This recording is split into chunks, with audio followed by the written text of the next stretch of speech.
Cuando tu apoyo no se ve como esperan, la historia de una diseñadora que eligió su integridad profesional sin dejar de acompañar a quien más lo necesitaba. Soy diseñadora gráfica freelance, especializada en carteles vintage de los años 40 y 50. Puede sonar específico, pero me va bastante bien. Trabajo desde casa, metida en mi propio pequeño museo, paredes cubiertas de afiches originales, estanterías llenas de libros de diseño antiguo, muebles que parecen sacados de una película en blanco y negro. No es solo decoración, es mi herramienta de trabajo. Cada pieza que tengo sirve de referencia para recrear con precisión los estilos de época que los clientes me piden para campañas, películas o colecciones privadas. Me tomo muy en serio lo que hago.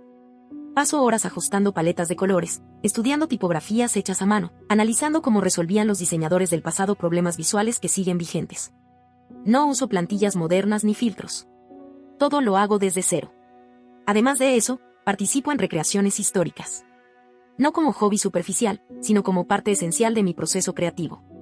Voy a ferias del Renacimiento, a eventos de la Segunda Guerra Mundial, incluso a representaciones de la Guerra Civil. A veces como civil, otras como acompañante. Me ayuda a observar de cerca los peinados, los gestos, los materiales. Tomo fotos de todo, de la luz, de cómo se mueve la ropa, de los detalles que no se ven en los libros. Mi cabello es parte de eso.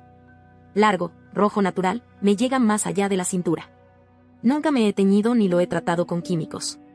Me permite encajar con una gran cantidad de periodos históricos sin necesidad de pelucas. Es mi herramienta, como lo serían los pinceles para un pintor. Y no lo digo por vanidad, sino porque es parte literal de lo que vendo, autenticidad. Gasto cerca de $3,000 al año en disfraces, viajes y entradas a eventos, pero lo recupero con creces. El año pasado gané $68,000. Bastante bien para una trabajadora independiente. Los clientes me buscan porque no solo diseño, sino que vivo la estética que represento. Esa es mi diferencia. Martín, mi pareja, siempre fue comprensivo con todo esto. Tiene 27 años, y llevamos casi 4 juntos. Nos conocimos en un café donde yo estaba trabajando en una ilustración. Se acercó porque reconoció que estaba dibujando con un estilo Art Deco y me habló de su abuelo, que había sido rotulista en los años 40. Me dijo que todavía conservaba sus pinceles y algunas guías de letras.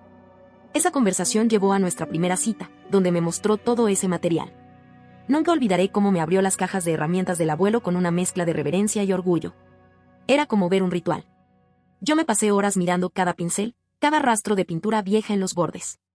Le pedí permiso para fotografiarlo todo. Gracias a esas referencias, conseguí mi primer contrato grande con una productora que hacía una película de época. Su familia vive a 2 horas de la ciudad, en un pueblo pequeño donde tienen una ferretería que existe desde los años 20. Sus padres, Silvia y Ricardo, se encargan del negocio desde que el abuelo se jubiló. Tienen también una hija, Eliana, que vive en California y trabaja en tecnología. Pero el miembro favorito de esa familia, al menos para Martín, siempre fue Nico, el hijo de Eliana. Tiene 11 años. Ella lo tuvo cuando tenía 18 y vivía aún con sus padres. Cuando se mudó a California, dejó a Nico al cuidado de Silvia y Ricardo. Dijo que no podía criar sola a un hijo y construir una carrera al mismo tiempo. Así que el niño se quedó allí. Y Martín prácticamente ayudó a criarlo, le enseñó a andar en bici, a pescar, a multiplicar. Es como un hermano menor para él. Yo conocí a la familia cuando llevábamos 6 meses. Desde el principio noté que Silvia no me tenía mucha simpatía. No decía nada directo, pero sus comentarios dejaban claro que no me veía como parte de su gente. Ricardo era un poco más amigable, pero también soltaba frases como ¿de verdad se puede vivir de jugar a disfrazarse? Con quien más conecté fue con Nico. Se quedó fascinado con mi colección de carteles, me preguntaba por cada uno. Le explicaba cómo usaban los colores en los 40, cómo armaban las ilustraciones sin programas de diseño. Empezó a inventar sus propios productos y a hacer afiches para ellos. Durante semanas, según me dijo Martín, hablaba de mí todos los días. Me sentí querida. Escuchada. Con el tiempo, la relación con Silvia y Ricardo mejoró. No se hicieron mis fans, pero al menos dejaron de burlarse. Creo que empezaron a respetar que me ganara la vida con lo que amaba. Pero fue con Nico con quien construí algo real. Empezó a interesarse por la historia gracias a mí, y cada vez que iba le llevaba algún librito o una réplica de algo, una insignia, una moneda, un casco.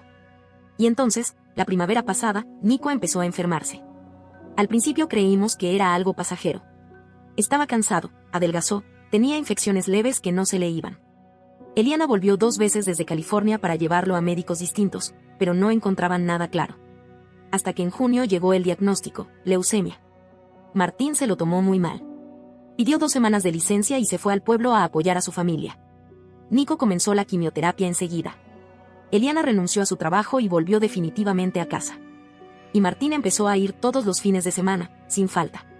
Yo fui varias veces con él, pero no podía ir siempre. Mis proyectos y las recreaciones seguían. Lo entendía, pero también necesitaba mantener mi ritmo de trabajo. Nico, dentro de todo, estaba llevando el tratamiento con valentía. Tenía náuseas, mucho sueño, y en agosto perdió completamente el cabello. Fue un golpe duro para él. Empezó a usar gorros todo el tiempo, no quería que lo vieran sus amigos, ni siquiera en fotos. En septiembre, Silvia llamó a Martín. Tenía una idea que definió como un plan familiar. Quería que todos se raparan la cabeza, como gesto de apoyo para Nico. Para que sepa que no está solo, que no tiene por qué avergonzarse, dijo. Que lo harían todos juntos, ese fin de semana. Que ya había contratado un fotógrafo. Una sorpresa. Un momento familiar único. Martín estaba entusiasmado. Me dijo que significaría mucho para Nico. Que el cabello volvería a crecer. Yo le dije que necesitaba pensarlo. No fue una reacción instintiva. Me detuve, analicé. Mi pelo no es solo pelo. Es parte de mi marca. De mi credibilidad. Él se quedó callado un momento y después me soltó. ¿Y eso es más importante que mi sobrino? Pasé los siguientes días haciendo llamadas. Consulté con 3 de mis clientes más constantes. 2 dijeron que dejarían de contratarme si no podía mantener la autenticidad que los diferenciaba de las fotos genéricas. El otro me dijo que tal vez seguiría contando conmigo, pero con un pago reducido. También busqué pelucas de alta calidad, pero costaban entre $800 y $1.500 cada una, y no lograban el movimiento natural del cabello. No para sesiones al aire libre, no en primer plano. Cuando le expliqué todo esto a Martín, su cara fue pura decepción. Me llamó egoísta. Dijo que estaba eligiendo dinero por encima de un niño enfermo. Traté de explicarle que era mi sustento, que no era vanidad. Que 6 años de trabajo freelance no me habían permitido ahorrar para parar un año mientras el cabello volvía a crecer. Que no era tan simple como él lo pintaba. Fuimos ese fin de semana, con el acuerdo de que yo hablaría con su familia. Que explicaría mi situación y buscaría otra manera de apoyar a Nico. Llevé un paquete con libros sobre figuras históricas valientes, y un casco vikingo de réplica que pensé que lo haría reír. Pero nada salió como esperaba. Cuando llegamos a la casa, el ambiente ya estaba montado como si fuéramos a filmar una escena emotiva de alguna película familiar. Silvia había puesto una silla en el centro de la cocina, cubierta con toallas blancas. Sobre la mesa, había tijeras, una máquina de cortar cabello y una rasuradora profesional. Erin ya estaba ahí también, con cara seria y la máquina en la mano. Nico estaba en la mesa, con una sonrisa nerviosa, como si supiera que venía algo grande pero no entendiera del todo qué. Silvia nos recibió con un entusiasmo fingido, ese que uno reconoce como una mezcla entre presión social y ganas de controlar la narrativa. Qué bueno que llegaron justo a tiempo, nos dijo. Vamos a hacerlo ahora. Así es más significativo para Nico. Había contratado a un fotógrafo. Literal. Un fotógrafo profesional que ya estaba acomodando luces y tomando algunas fotos espontáneas de los preparativos. Erin fue la primera en sentarse. Silvia le cortó el cabello con una solemnidad casi teatral. Nico aplaudió. Luego pasó Ricardo, después Martín. Todos bromeaban, reían, trataban de mantener el ambiente ligero. Hasta que Silvia me tendió las tijeras. Ahora tú, dijo, como si estuviera presentándome al escenario. Yo le pedí si podíamos hablar en privado. No quería hacer una escena. De verdad quería explicarle que mi decisión no era por capricho, que había pensado en todo esto con seriedad. Pero Silvia negó con la cabeza, con una sonrisa tensa. Esto es un momento familiar. No hay necesidad de interrumpirlo. Respiré hondo. Expliqué ahí mismo, con todos escuchando, que mi trabajo depende de mi imagen, que había consultado con clientes, que incluso intenté buscar alternativas como pelucas, pero no eran viables. Dije que quería encontrar otra manera de apoyar a Nico. Que no quería que esto se sintiera como una obligación o una prueba de amor. Silvia me miró como si le acabara de escupir encima. Su expresión cambió de la sonrisa forzada a un desprecio abierto. ¿Me estás diciendo que prefieres tu cabello a la salud emocional de un niño con cáncer? Erin, que aún tenía lágrimas en los ojos por la afeitada, empezó a llorar de nuevo. Yo dejé mi trabajo para venir a cuidarlo, ¿y tú no puedes cortar tu pelo? Ricardo no dijo nada, pero se levantó y se fue del cuarto. Martín me miró como si yo lo estuviera traicionando en público. Y entonces Nico, con esa carita rapada y confundida, me preguntó en voz alta, con toda la inocencia del mundo, ¿por qué no querés estar calva como yo? Mi corazón se rompió. Intenté responder con cuidado. Le dije que lo apoyaba, que no era por vanidad, que era por mi trabajo, por las fotos, por lo que hacía para ganarme la vida. Pero él, con la lógica pura y brutal de un niño, me contestó: mi mamá dejó su trabajo para cuidarme, ¿por qué vos no podés dejar el tuyo por un rato para hacerme feliz? En ese momento, todo lo que había preparado, todo lo que había racionalizado, se vino abajo. Sentí que no había forma de ganar. Martín se acercó y me susurró que lo estaba avergonzando. Que su familia nunca me perdonaría esto. Intenté una vez más explicar que podía ayudar de otras formas. Que podíamos hacer una campaña para recaudar fondos para tratamientos, que podíamos crear un espacio online para otros chicos como Nico. Pero nadie quería escuchar soluciones que no incluyeran tijeras. Condujimos de regreso en completo silencio. Martín no me dijo una sola palabra. Esa noche durmió en la habitación de invitados. Durante los 3 días siguientes, apenas me dirigió la palabra. Finalmente, me dijo que necesitaba tiempo para pensar. Que no sabía si podía seguir con alguien que anteponía su carrera a su familia. Le dije que si pensaba eso de mí después de todo este tiempo, entonces no tenía nada que pensar. Me fui del departamento y me quedé con Camila, mi amiga de toda la vida. Ella me abrazó sin decir nada y me ofreció el sofá como si ya lo hubiera anticipado. Han pasado semanas desde entonces. Martín no me ha llamado. No me ha escrito. Camila me dice que hice bien. Su novio, en cambio, opina que debía haberme rapado, que el trabajo puede esperar, que las oportunidades vuelven. Pero no tienen idea de lo que es vivir al filo de los contratos, sin un ingreso fijo, sin red. No entienden que un año sin poder trabajar es un año sin pagar el alquiler, sin comida, sin seguro médico. No es una opción. Y sin embargo, no dejo de pensar en Nico. En su voz. En su pregunta. No porque crea que tenía razón, sino porque me duele que haya sentido que no lo quise lo suficiente. 2 días después de mi mudanza, Martín me llamó. No sonó enojado, ni distante. Al contrario, su voz era suave, algo apagada, como si no hubiera dormido bien. Me pidió hablar en persona. Quería disculparse, según dijo. Dudé unos segundos, pero acepté. Nos vimos en un café tranquilo, lejos de cualquier lugar conocido. Él llegó antes que yo, con la mirada cansada y la camisa arrugada. Desde que me senté, empezó a hablar. Me dijo que había estado reflexionando. Que después de ese fin de semana todo le quedó dando vueltas. Admitió que su familia había planificado lo del rapado durante semanas, y que ni siquiera le contaron los detalles exactos. Que a él también lo habían metido en una coreografía sin margen para pensar. Dijo que Silvia había sacado la idea de un programa de televisión y que la había idealizado como un acto conmovedor, de esos que se hacen virales. Que convenció a todos de que sería un gesto hermoso y unificador. Pero se olvidaron de preguntarte, murmuró. Y no hizo falta que dijera más.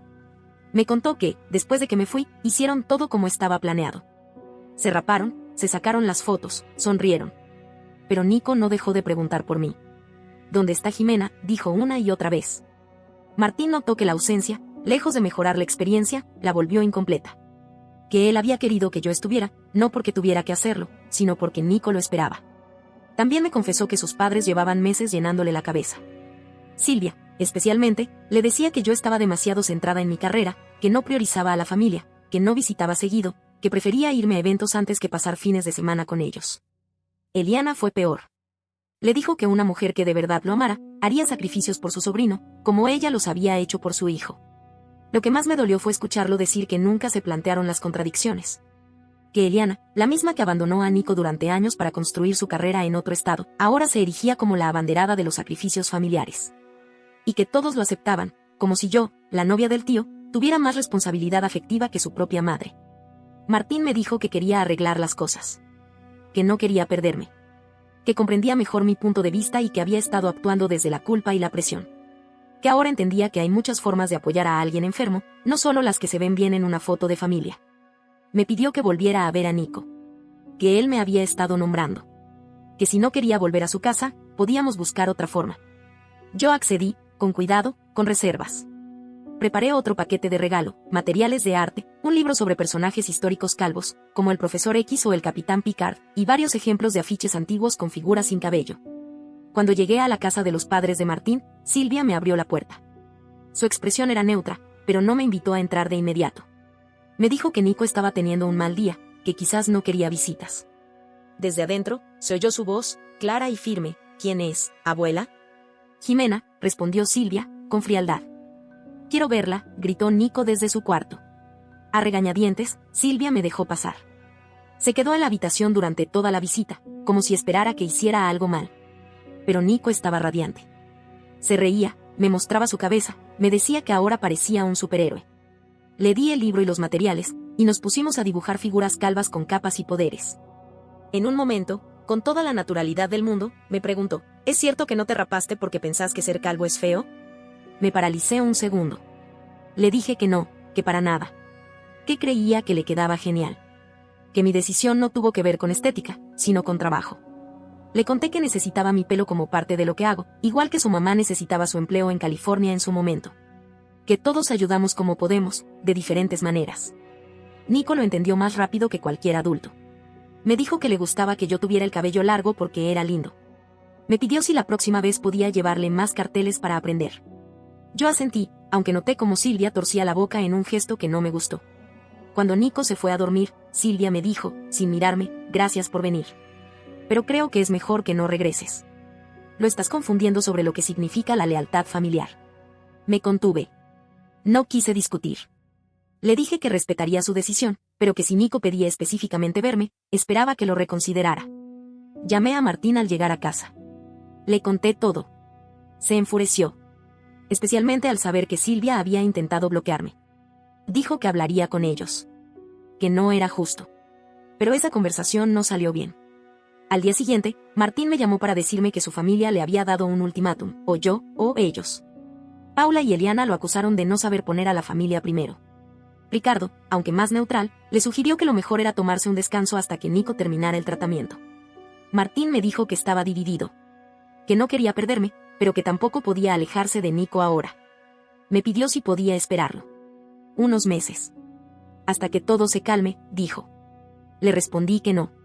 Que no iba a poner mi vida en pausa indefinidamente mientras su familia decidía si yo era aceptable. Le dije que si no podía defenderme ahora, cuando más lo necesitaba, no lo haría nunca. Rompimos oficialmente 3 días después. Me fui a vivir sola. Recuperé mi departamento, trabajé sin pausas.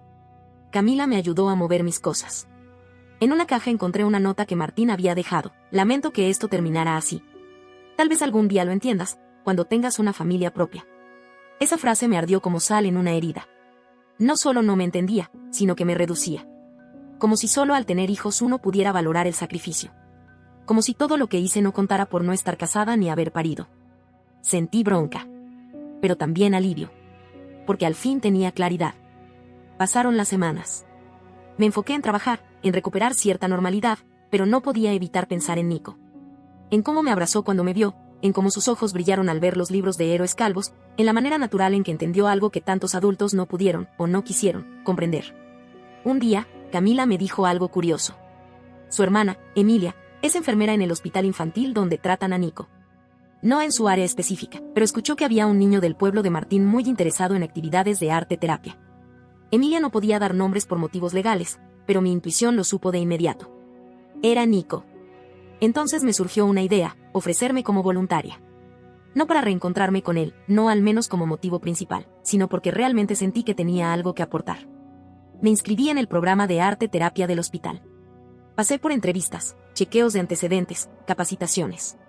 Me explicaron todo sobre desarrollo infantil, trauma, límites éticos, acompañamiento emocional. 3 semanas después, me asignaron un grupo pequeño, 4 chicos, entre 9 y 13 años. Cuando entré al salón por primera vez, Nico estaba ahí. No sé quién se sorprendió más, si él o yo. Pero lo que sí sé es que su cara se iluminó. Gritó mi nombre, corrió a abrazarme y empezó a hablar sin parar. Me dijo que había estado pidiendo clases de dibujo, que le encantaban los carteles y que se acordaba de todo lo que yo le había enseñado. Pasamos 2 horas dibujando. Les enseñé conceptos básicos de caligrafía, proporción, composición visual. Llevé algunos carteles de los años 40 como ejemplos. Nico fue el más entusiasta, el más detallista. Copiaba letras a mano con una concentración admirable. Se reía, bromeaba, preguntaba todo. Me sentí llena. Útil. Presente. Ese día, al final de la clase, Nico me preguntó si todavía estaba saliendo con su tío. Le dije que no. Me miró triste. Me contó que le había preguntado varias veces a Martín por mí, pero que él siempre cambiaba de tema. Luego me dijo, muy serio, no entiendo por qué se enojaron tanto por tu pelo. Yo ya entendí que vos me querés igual. Y agregó algo que todavía me hace sonreír, además, a Patricia, su muñeca favorita, no le queda bien estar calva. Así que me alegra que vos todavía tengas tu pelo. La coordinadora del programa se me acercó después. Me dijo que no había visto a Nico tan involucrado con una actividad en semanas. Me preguntó si estaría dispuesta a darle clases individuales, además de las grupales. Acepté sin pensarlo. Empezamos a vernos una vez por semana, solo él y yo, trabajando en proyectos específicos. En nuestra tercera sesión privada, Nico me confesó que su familia no sabía que yo era su profesora. Me dijo que pensó que eso los enojaría, así que prefirió no decir nada. Le respondí que podía contar lo que quisiera, pero que también entendía que a veces uno evitaba ciertos temas para no generar más líos. Le prometí que no lo pondría en una situación incómoda. Unos días después, me pidió ayuda con un proyecto especial. Quería hacerle un cartel a Martín. Uno que lo hiciera sonreír. Me contó que solían ir de campamento todos los veranos y que lo extrañaba. Diseñamos un afiche juntos, montañas, una carpa, una fogata, con letras grandes que decían la aventura anual de Nico y el tío Martín, pronto otra vez. Le quedó hermoso. Y él estaba orgulloso. Poco después, me llamaron del hospital para avisarme que Nico había terminado su tratamiento. Estaba en remisión. Volvió a la escuela de forma parcial. Su cabello había comenzado a crecer, más oscuro, más grueso. Decía que eso lo hacía ver mayor.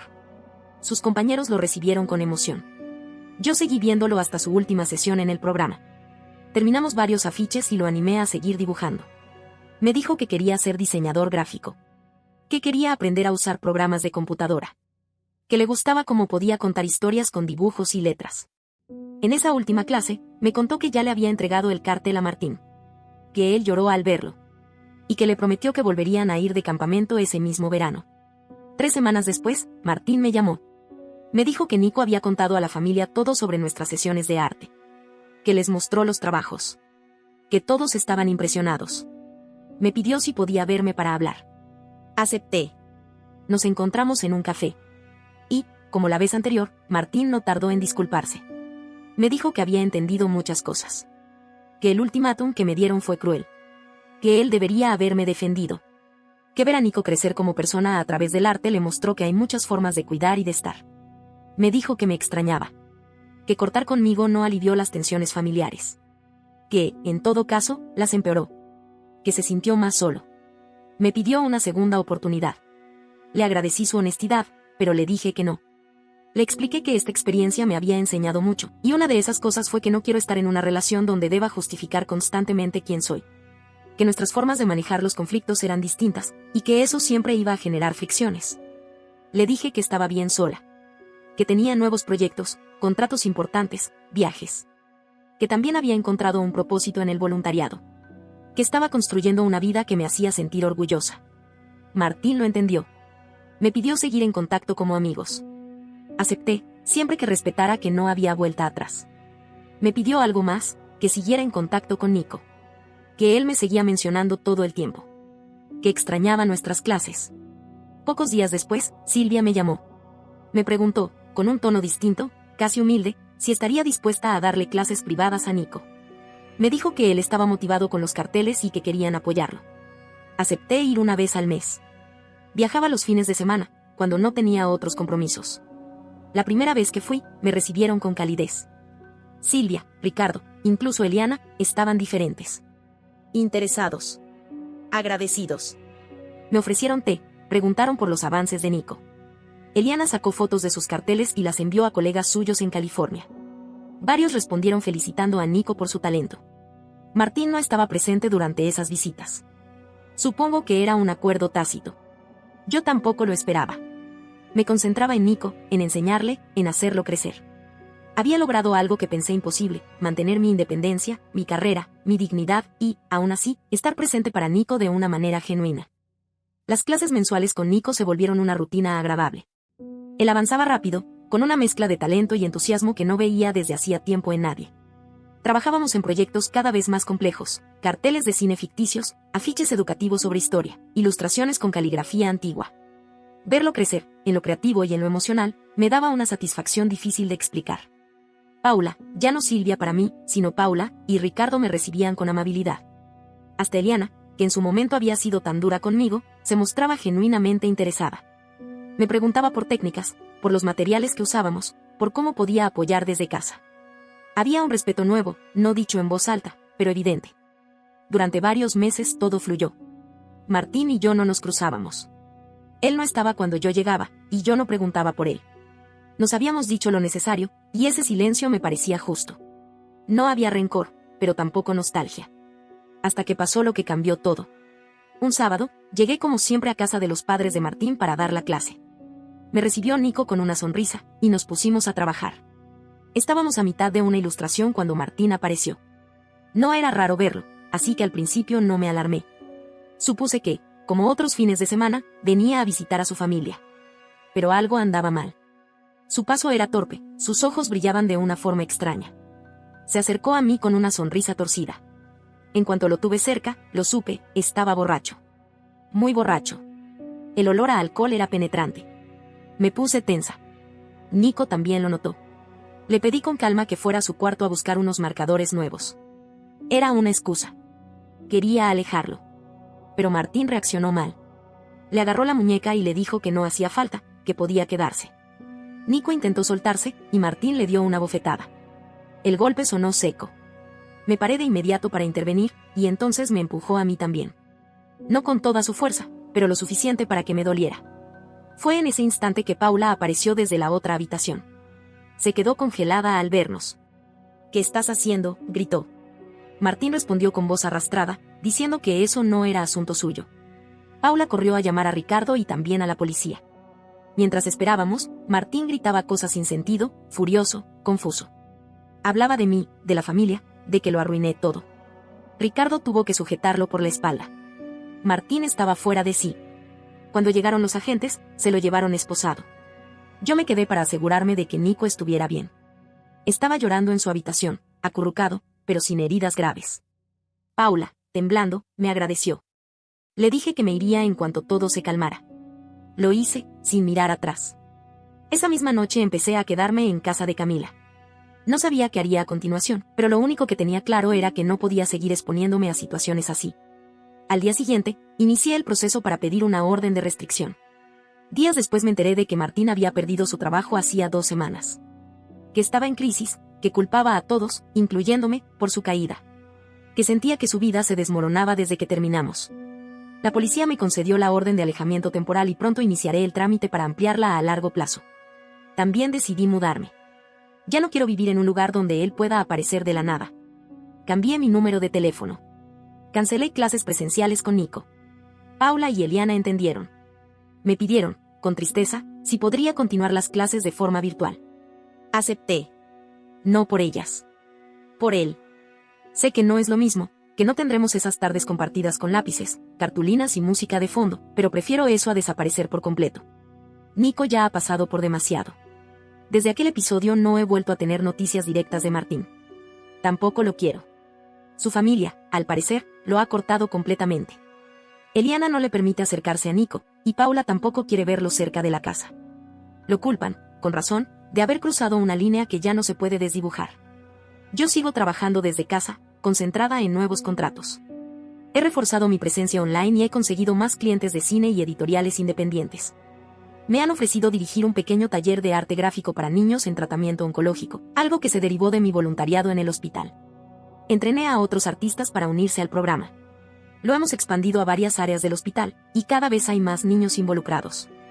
Ver sus progresos me llena de un orgullo sereno, sin alardes, pero profundo. Nico sigue en remisión. Está fuerte, curioso, lleno de ideas. A veces me manda sus dibujos por correo, y yo le devuelvo correcciones, sugerencias, consejos. También hablamos por videollamada, y aunque la dinámica cambió, el vínculo sigue vivo. La historia con Martín terminó de forma dolorosa, pero no por eso me considero derrotada. Al contrario. Aprendí a no disculparme por proteger mi independencia. Descubrí que el amor genuino no siempre encaja en las narrativas familiares impuestas. Y comprobé que hay formas de estar presente sin renunciar a uno mismo. No sé si Nico me recordará toda la vida, pero sí sé que durante una etapa difícil, compartimos algo real. Y eso, para mí, ya es suficiente. No olvides dejar tu opinión en los comentarios, dejar tu like y compartir este video.